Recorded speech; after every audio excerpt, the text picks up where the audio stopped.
5월 16일 월요일, 찾을 때 곁에 있는 물. 세계에서 가장 깊은 호수인 바이칼호수는 아주 거대하고 웅장합니다. 1마일 깊이에 길이는 거의 400마일, 폭이 49마일이며 전 세계 지표면 담수의 5분의 1 정도를 담고 있습니다. 그러나 이 물은 대체로 접근하기가 어렵습니다. 바이칼호수는 러시아의 가장 외딴 지역의 하나인 시베리아에 위치하고 있기 때문입니다. 이 지구상의 많은 곳에서 그렇게 절실히 물이 필요한데도 이처럼 방대한 양의 물이 많은 사람들이 접근하기 어려운 곳에 숨겨져 있다는 사실이 아이러니합니다. 비록 바이칼호수는 멀리 떨어져 있을지 모르지만 가장 절실히 필요한 사람들이 이용할 수 있고 다가갈 수 있는 끝없는 생명수의 원천이 있습니다. 사마리아의 우물가에서 예수님은 한 여인과 대화를 나누시며 그녀의 깊은 영적 갈증의 언저리를 살펴보셨습니다. 그녀의 마음속 필요를 채워줄 해결책이 무엇이었을까요? 바로 예수님이셨습니다. 많은 것들이 만족을 준다고 약속하지만 어느 것도 우리 마음의 갈증을 완전히 해소시켜주지 못합니다. 예수님만이 진정 우리의 영적 갈증을 채워줄 수 있습니다. 그리고 주님의 공급하심은 누구나 어디서나 누릴 수 있습니다.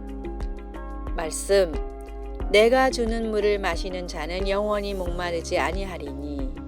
요한복음 4장 14절. 찬송 526장 목마른 자들아.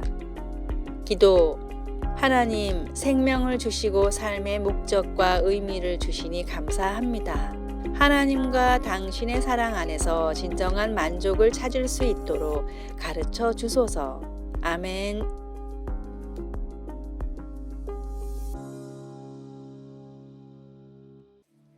5월 17일 화요일, 눈을 가리는 이유. 미국 세인트루이스 지방법원의 전설적인 판사 제임스 허킨스는 법정에 설 때마다 눈을 헝겊으로 가렸습니다. 시력에 문제가 있는 것도 아닌데 눈을 가리고 법정에 들어서는 모습을 보고 어떤 사람들은 로마 신화에 나오는 정의의 여신 유스티티아를 따라 하는 것이 아니냐며 조롱했습니다. 그러나 제임스가 직접 밝힌 눈을 가리는 이유는 다음과 같았습니다. 원고는 물론 피고가 내가 아는 사람일 수도 있기 때문입니다. 혹은 나도 모르게 피고의 인종이나 키, 외모에 영향을 미친 판결을 내릴 수도 있습니다. 눈을 가린다고 판결이 완전해지지는 않겠지만 할 수 있는 최대한 노력해야 한다는 것이 나의 신념입니다. 최근 뉴욕타임스가 2년간 조사에 발표한 기사에 따르면 정확히 같은 범죄를 저질렀음에도 백인들에 비해 흑인은 27%, 히스패닉 계열은 18%나 높은 형량을 선고받았습니다. 인간은 불완전한 존재이기에 보이는 것, 듣고 배운 모든 것에 영향을 받을 수밖에 없습니다. 불완전한 존재라는 것을 먼저 인정하고 내 안에 있는 차별과 편견의 시선을 최대한 걷어내고 모든 사람들을 하나님의 형제 자매로 보려고 노력하십시오. 오늘의 말씀, 오직 위로부터 난 지혜는 첫째, 성결하고 다음에 화평하고 관용하고 양순하며 긍휼과 선한 열매가 가득하고 편견과 거짓이 없나니. 야고보서 3장 17절. 오늘의 찬송 378장 내 선한 목자. 오늘의 만나, 주님이 주신 사랑의 마음으로 다른 사람들을 바라보게 하소서. 다른 사람의 흠은 덮어주고 장점만 바라보려고 노력합시다.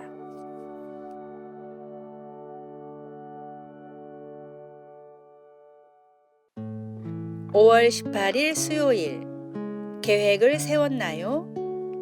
거의 18살의 청년 게이드는 자신의 제1지망 대학에 장학금을 받고 진학할 수 있으리라 기대하고 있었습니다.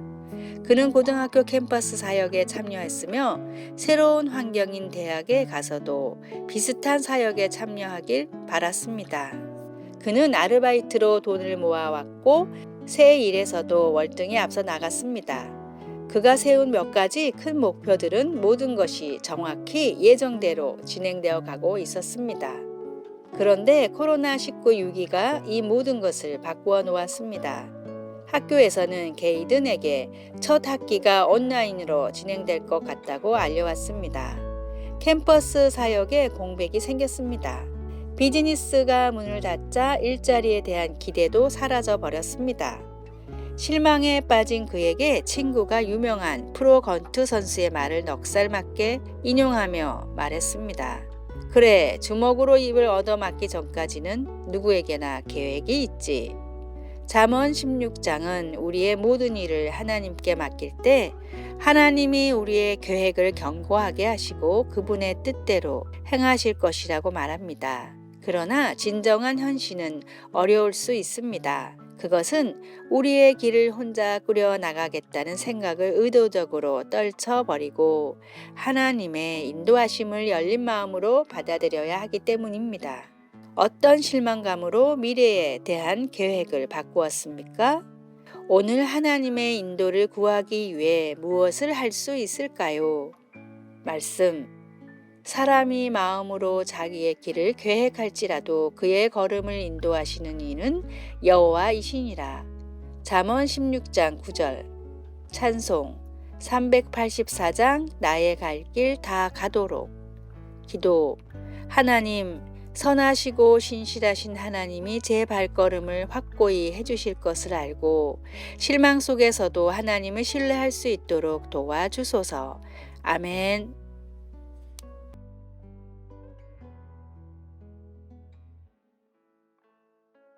5월 19일 목요일 3개월의 감사.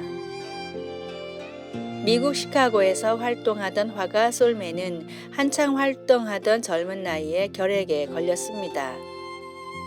작품도 인정받고 결혼까지 해서 곧 태어날 아기까지 있던 솔맨은 큰 시리에 빠졌습니다.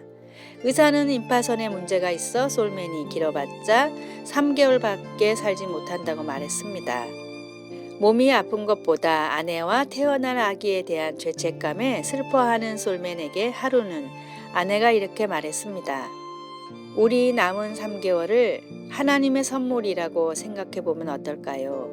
하나님도 사람도 원망하지 말고 우리 3개월을 행복과 감사로 채워봐요. 아내의 위로는 솔맨의 마음을 움직였고 이때부터 솔맨은 아내와 행복한 시간을 보내려고 노력하며 남은 시간에는 말씀을 묵상하며 예수님의 초상화를 그렸습니다. 이때 솔맨이 완성한 머리 대신 그리스도라는 작품은 엄청나게 유명한 작품이 됐고 솔맨이 살아있을 때만 500만 부 이상이 팔렸습니다.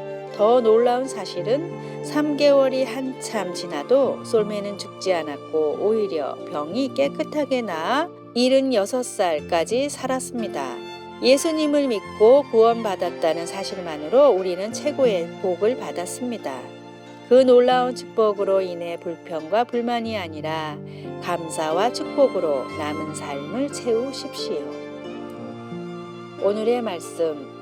범사에 감사하라. 이것이 그리스도 예수 안에서 너희를 향하신 하나님의 뜻이니라. 데살로니가 전서 5장 18절. 오늘의 찬송 546장. 주님 약속하신 말씀 위에서. 오늘의 만나.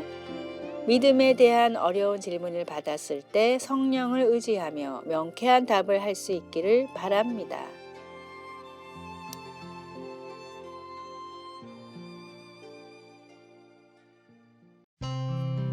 5월 20일 금요일 성경 말씀을 기반으로 정리한 7가지 지혜로운 대화 방법. 첫째, 상대방이 하는 말을 끝까지 듣는다. 잠언 18장 13절. 상대방의 말을 듣는 것은 대화의 기본입니다. 둘째, 상대가 알아들을 수 있도록 말한다. 야고보서 1장 19절. 받아들일 수 있는 눈높이로 대화해야 받아들일 수 있습니다. 셋째, 사실을 부풀려 말하지 않는다. 골로새서 3장 9절. 사랑엔 거짓이 없습니다. 진실에 사랑을 더해 말하십시오. 넷째, 말다툼을 벌이지 않는다. 로마서 13장 13절.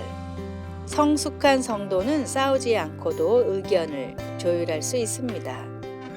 다섯째, 부드럽고 친절하게 응대한다. 잠언 14장 29절, 15장 1절. 어떤 일이든 가시돋친 말이나 분을 품은 말을 사용하지 마십시오.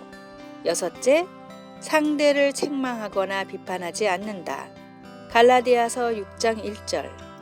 심령을 회복시키고 격려하는 말을 대화의 목적으로 삼으십시오. 일곱 번째, 비난과 책망에 똑같이 대응하지 않는다. 베드로전서 2장 23절, 3장 9절. 비난과 책망은 그대로 돌아오는 메아리일 뿐입니다. 아래의 빨간색 글자 구독을 누르시어 더 많은 전도의 열매를 맺으시기를 기도합니다.